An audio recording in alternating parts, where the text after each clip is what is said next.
ese nawe wigeze wibaza ukuntu watangira business? Ese wigeze wibaza ukuntu wakora deregistration cyangwa se ugafungisha business hano mu Rwanda wifashishije Rwanda Development Board cyangwa se RDB portal, aho iyi ari system ifasha abantu kugira ute kuba wakandikisha business cyangwa se n'ubundi ukagira ute ukayandukuza nk'uko muri kubona. Izi ni certificate ebyiri gusa uyu munsi ntago ari ibingibi tugiye kuza kureba, ahubwo tugiye kureba noneho ese naye mategeko agenga ibijyanye na business ndetse n'imisoro igihe umaze kwandikisha business. Hano ni amategeko 17 yose ari mu rurimi rw'icyongereza, tugiye kuyacamo rimwe kuri rindi tuyasobanukirwe. Hari amategeko bakwereka iyo umaze gukora registration ya business yawe, hari n'andi bakwereka nabwo iyo umaze gufungisha cyangwa se gufunga tini namba. Abantu benshi mwagiye mumbaza icyo kibazo ngo uzadufashe dusobanurira ayo mategeko s'ubundi yose atandukanira he, gusa ndagira nkubutse neza ko yose namwe aba attached cyangwa se ashyirwa kuri document yawe igihe ukoze registration. Uhawe ikaze niba ugomba kiza kuri YouTube channel, kandi like, subscribe, ufungure zigera tujye tubana igihe cyose. Weho mushyashya nawe uhasanzwe like yewe manizeye ko bamaze kuyikora, kuko bidakanze like video ntabwo igera ku bantu benshi cyangwa se ntago igera nyine ku bantu. Niyo mpamvu rero uri kureba hano kuri no screen yanjye, ino ni certificate uhabwa muri RDB igihe wandikishije business yawe. Nagerageje kugenda mpisha amakuru y'umukiriya cyangwa se ya nyiri business. Ntago ari ngombwa hano umuntu ari kwigisha, twe tuba tugamije kwigisha, bwo tugiye kurutangira rero turebe iki aya mategeko uko ari 17. Irya mbere riri kugenda ukagera kuri iri rya 17. Kanda subscribe, like na share kuri Uburezi Rwanda TV. Uburezi, akazi na technology byose ni ibyawe. Kadutangire. Ubango hano baravuga itegeko rya mbere, ubundi title iravuga ngo tax and other compliance obligations for registered business. Hano bakavuga na hano niko babivuga. Mbibutsa noneho urebe hano baravuga ngo confirmation letter of removal of enterprise, letter yemeza ko wakuyeho business yawe. Noneho hano ni letter full registration information of enterprise. Iyi noneho ni certificate uhabwa yuko wandikishije business muri RDB, sibyo? Kadutangire rero turebe aya mategeko yose, mubonye yuko yose araki aramwe, sibyo? Uri kubona aya mategeko namwe. Noneho tweka tutangire. Itegeko rya mbere riravuga ngo baranga baravuga ngo nyine na amategeko agenga business yanditse ndetse n'imisoro. Once itegeko rya mbere riravuga ngo once you are registered for business via the RDB one stop center portal, income tax and category income tax account are automatically created. Bisobanuye ko biravuze ngo iyo wandikishije ubucuruzi, ngiye kuri soma mu Kinyarwanda, sibyo? Iyo wandikishije ubucuruzi cyangwa ikigo cyawe kuri system ya RDB cyangwa Rwanda Development Board One Stop Center, konti z'imisoro harimo income tax category na income tax zihita zikorwa ako kanya cyangwa se zirikora. Ibi bisobanuye ko iyo umaze kwandikisha business yawe muri RDB RRA cyangwa se Rwanda Revenue Authority, ikigo gishinzwe imisoro, gihita kikumenya nk'umusoreshwa. Ntabwo usabwa kujya gufunguza konti z'imisoro ikindi gihe, kuko zihita ziremwa ako kanya, zirikora. Uba ugomba gutangira gukurikiza amategeko n'amabwiriza agenga imisoro. Mbere umuntu yajyaga gufunguza business akajya ku karere nyine, cyangwa se agatuma umuntu ukora ku irembo akazajya ku karere akajya kumuzanira zino certificate no kumushyira muri ibyo bijyanye n'imisoro. Ariko ubu bita byikora automatically, system ebyiri zirahuje. Tujye ku itegeko rya kabiri. Itegeko rya kabiri riravuga ngo you have the obligation to make declarations and payments of annual income tax between January and March of the year following the concerned year or within 3 months after the end of the 12 months of the special calendar year. Itegeko rya kabiri mu Kinyarwanda riragira riti ufite inshingano zo gutanga declaration. Declaration ni ukumenyekanisha imisoro no kwishyura umusoro wa annual income tax cyangwa se umusoro w'umwaka hagati y'ukwezi kwa mbere n'ukwezi kwa gatatu by'umwaka ukurikiyeho. Ibi bisobanuye ko bivuze ko buri mwaka business yawe igomba kubara amafaranga yungutse maze igatangiriza kuri RRA amafaranga yinjiye, igatangariza RRA amafaranga yinjiye n'umusoro ugomba kwishyurwa. Ibyo bikorwa hagati y'ukwezi kwa mbere n'ukwezi kwa gatatu by'umwaka ukurikiyeho wandikishije business. Itegeko rya gatatu mu mategeko 17, you have the obligation to make declarations of capital income tax account by 30 June, 30 September and 31 December for taxpayers with special calendar. The deadline depends on their period. Bivuze ngo ugomba gutanga declaration za 1/4 cy'umwaka buri gihembwe mbere ya tariki 30 Kamena, ubwo ni mu kwa karindwi, na 30 Nzeri ubwo ni 30 Nzeri ubwo ni mu kwa 9, na 31 Ukuboza mu kwa 12. Bivuze ngo RRA cyangwa se ikigo cy'igihugu gishinzwe imisoro gisaba bamwe mu bacuruzi gutanga amakuru y'umusoro buri mezi 3. Ni uburyo bwo gukurikirana uko business iri gukorwa n'inyungu yayo. Itegeko rya 4, the first quarterly income tax prepayment is made after the first profit income tax has been declared. Ubwishyu bwa mbere bwa 1/4 cyayo wungutse ku mwaka bukorwa nyuma yo gutangaza inyungu wabonye nyine muri uwo mwaka. Ubwo bivuze ko iyo business itangiye cyangwa se nyine itangiye gukora, ubanza gutangaza inyungu za mbere yuko mbere nyine uyitangira gukora. Nyuma yaho nibwo utangira kwishyura umusoro wa 1/4 cyangwa se quarterly prepayment. 5,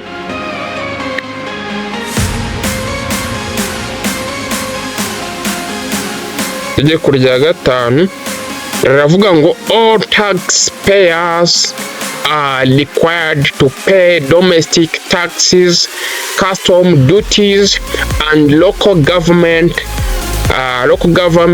taxes and fees digitally using different digital payment platforms acceptable by RRA.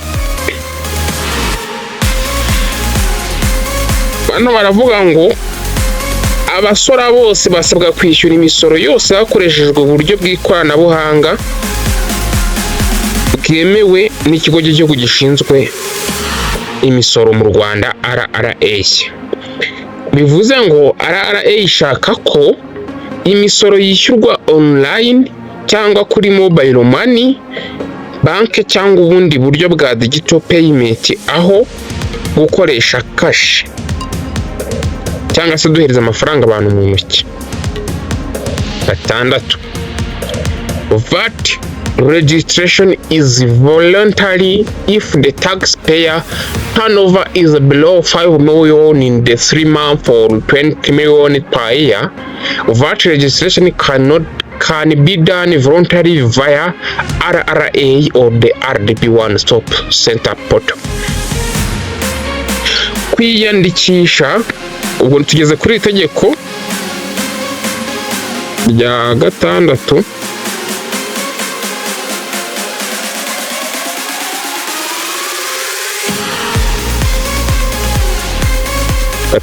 Riravuga ngo kwiyandikisha kuri TVA cyangwa se VAT, ubwo bivuze value add tax, ni ubushake niba amafaranga ya business yinjiza ari munsi ya miliyoni 5 mu mezi 3 cyangwa munsi ya miliyoni 20 ku mwaka. Mu gihe amafaranga yawe ari munsi y'izo miliyoni mu gihe cy'amezi 3, wakoresha TVA, ni ubushake bwawe.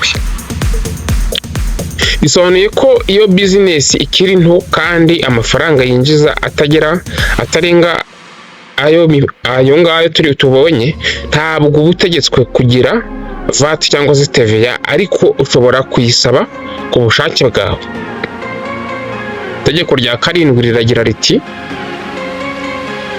VAT registration is mandatory if the taxpayer turnover is above 5 million in 3 months or 20 million per year. VAT registration can be done mandatorily via RRA or RDB One-Stop Center portal.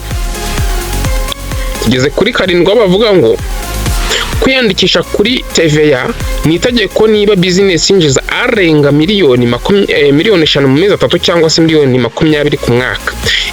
Bisobanuye ko amafaranga business iri kubona amaze kuba menshi, RRA isaba ko business yawe ugira TVA kandi gatangira gusoresha TVA abakiriya. Itegeko rya 8 mu mategeko 17 riragira riti taxpayer who has an employee receiving basic salary above 60,000 Rwandan francs has the obligation to register for pay as you earn or tax on salary and pay it via the RRA system. Ni ukuvuga ngo mu Kinyarwanda biravuga ati umuntu ufite umukozi uhembwa arenga ibihumbi 60 agomba kwiyandikisha kuri PAYE cyangwa se tax on salary.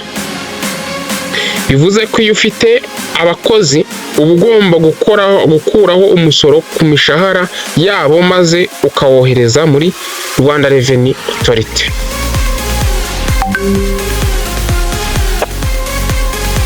Itegeko rya 9 riravuga ngo once you are registered via the RDB One-Stop Center portal, you are automatically registered for trading license. Iyo wandikishije business muri RDB uba unahise ubona ikintu cyemeza ko ucuruza byemewe n'amategeko. Iyo ni ya certificate. Murabona nk'iyi certificate muri kubona hano, iyi ni igaragaza yuko ni confirmation igaragaza yuko wandikishije ufite uburenganzira bwo gucuruza.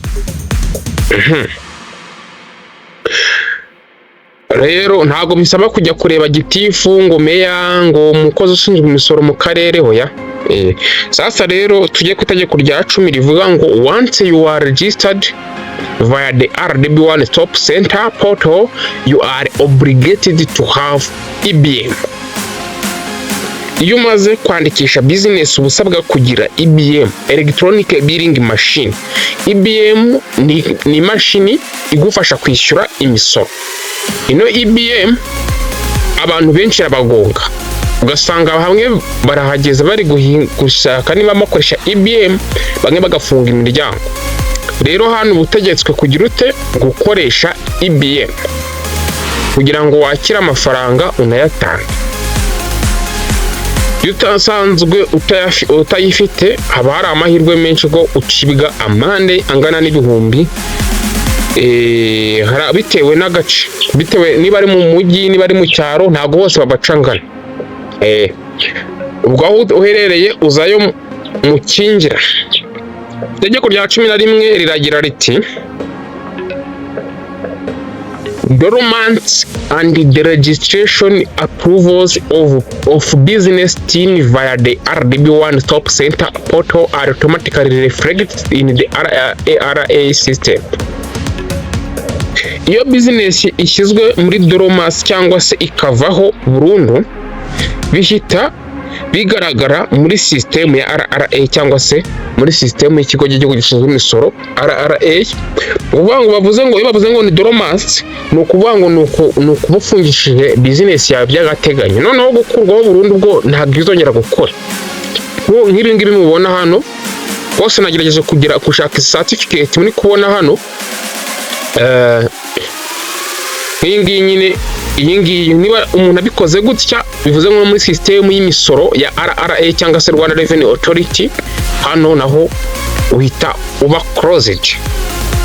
Noneho tujye kuri 12 mu mategeko 17 harabura 5. Registration of business and cessation of dormancy on business team registered via the RDB One-Stop Center are automatically reflected in the RRA. Noneho ngo iyo business isubijwe gukora nyuma ya dormancy bihita bigaragara muri system ya RRA. Hano biravuze ngo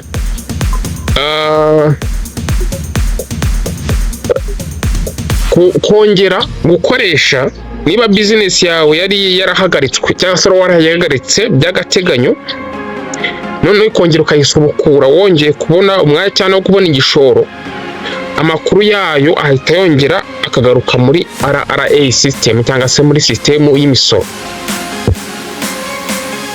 Itegeko